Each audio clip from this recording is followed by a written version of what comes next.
Ką šiandien deginsim ant laužo? Mano 11-metė dukra Matilda sakė, jeigu manęs to paklaustum, aš atsakyčiau zefyrus.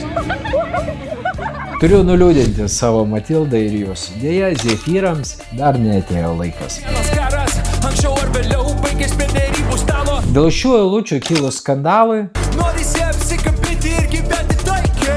dabar atlikėjas Atikin sako, kad tai eilutės apie jo vidinę kovą su buvusiomis priklausomybėmis ir kitais demonais. Mano daina nėra apie konkretų karą. Išėjęs iš reabilitacinio centro, kur metus laiko praleidau, ėjau viešai kalbėjau apie priklausomybės, apie savo gyvenimo istoriją. Visų pirma yra apie mano vidinį pergyvenimą, apie mano vidinį karą. Dar kartą. Kiekvienas karas baigėsi prie derybų stalo. Kaip žūna milijonai, visi žiūri per ekraną. Kadagi tai baigsis, norisi apsikabinti ir gyventi taikiai.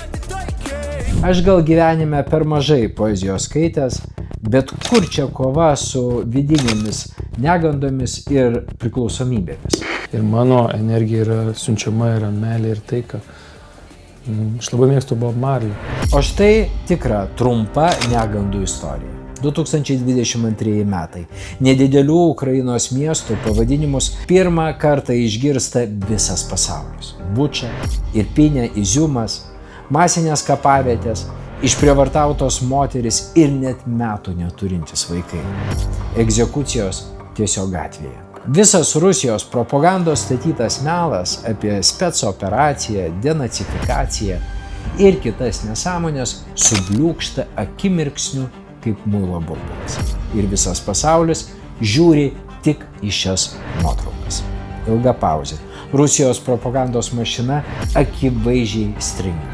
Ir tada atskrenda Antrojo pasaulinio karo Tarybų Sąjungos nekartą veiksmingai Afganistane, Vietname išbandytas taikos balandis. Pradžioje tarp eilučių, vėliau tiesiogiai, jis kišamas visur sporte, politikoje ir aišku muzikoje.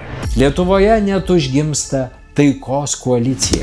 Trumpomis blaivumo akimirkomis išdygsta taikos generolas ekranuose. Jam antrina visokie ąžuolai, gedvilai ir kita padermė. Kas už taiką, tas už Kremlių. O jūs už ką? Klanas, santykiai su kaimynais yra vienas iš mūsų saugumo garantų. Atikim, 2019 metai Maskva. Atikim, 2020 metai Sankt Peterburgas. Bandymas išžaginti ir okupuoti laisvą šalį vyksta nuo 2014 metų. Turėjau draugų Rusijoje ir jie mane pakvietė ten pakoncertuoti ir pakurti kartu muzikos. Tai aš visada norėjau būti išgirstas. Nėra pasaulyje kitų vietų, kad būtum išgirstas? Mes visai ne apie politiką, apie sukausių pramogų pasaulį. Tai buvo apie muziką, tai buvo apie kūrybą. Nuo kada mes karą ir žūstančius žmonės pradėjome vadinti politiką? Kiek įvairiausios muzikos pasaulyje, kiek žiūrovų, bet mes vis dar čia, pelkėje. Dainuojame apie krokodilo geną ir parašom po video tą trumpą postą. Pirmas mūsų pasirodymas iki šiurpuliukų. Gali būti madingiausias šių dienų treperis ar dar kas nors. Bet tas genos DNR anksčiau ar vėliau dėja, bet prasimuša. Kad vėlgi žmonės kažkur nukeliauja savo fantazijai, kažkur čia yra jų asmeninis reikalas. Ir tada tenka svaigti apie visokias mafijas ir klanus, kurie neva tau bando pakenkti.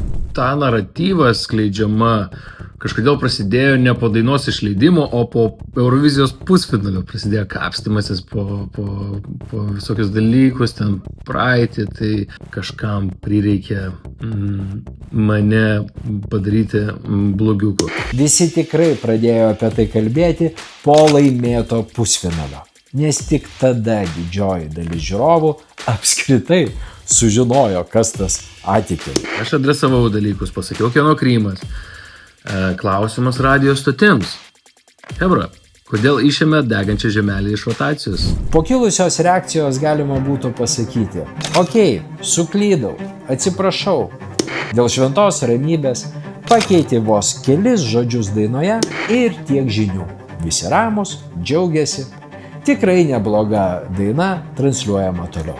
Bet misija nešti taikos balandį, juk svarbiau. Aš esu atlikėjai, žinai, esu idealistas. Tai yra daina apie taiką, tai yra daina apie vidinį karą.